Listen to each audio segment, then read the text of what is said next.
Давай, хватит, а? Давай, а? Ne lan bu? Koy bayağı bıçak koy. Bayağı bıçak koy. Kanka 50 somondur gitme. Hayır. Молодец, давай. Oyna. Kolda al oyna. Kurtkanı çeş de kurtkanı çeş.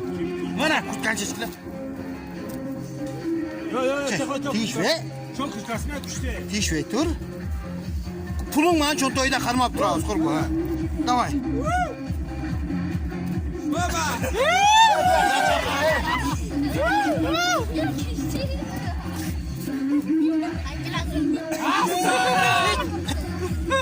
Kaşlarda şuraya sakla. Baba!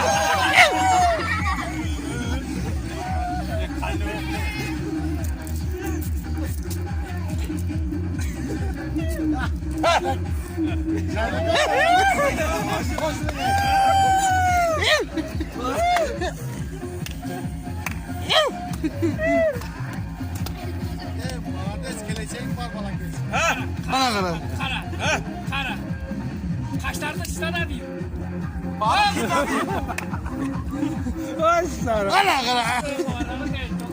Başın kötü, başın kötü.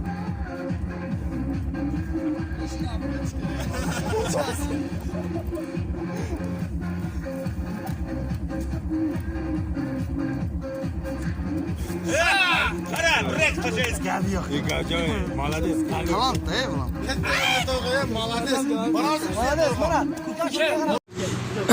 Assalomu alaykum.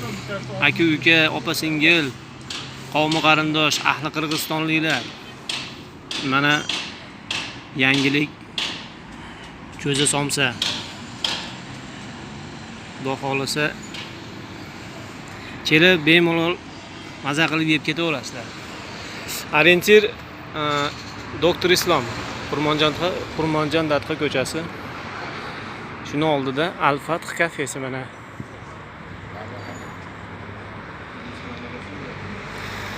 Kelinglar, mehmon bo'linglar. Ko'za somsalarimizdan og'iz teginglar. Tutsakan tashattirib qo'y. Ketayotganda qo'lini olib turib yurganda tashab qo'ysa. Qildi tashda qildirmaydi. Bermadi. Normal ekan. Normal ekan. Mana shuncha solat bir kunga. Bir paket tashab qo'ysanglar 3-4 pizza. Caşiro. Mashina ichiga pechga qo'yib. Hazır yaptınız lan.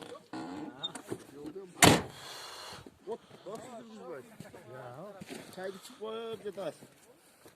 Nerede açıp qo'yib jataman. Spike. Bitasizmi? Bayno polatding. Bu meme oytkandan benzinga. Tagidan gidet da. Qasıl jatadi. Tamam, qadami. Jo tagida ashlangilar. Kirpiç var da. Ya, bu tayda kirpiç var. Mana yerda kir var, bu kirpiç var, tagida temir var. Kele tavkilar. Motorning ustida turadi.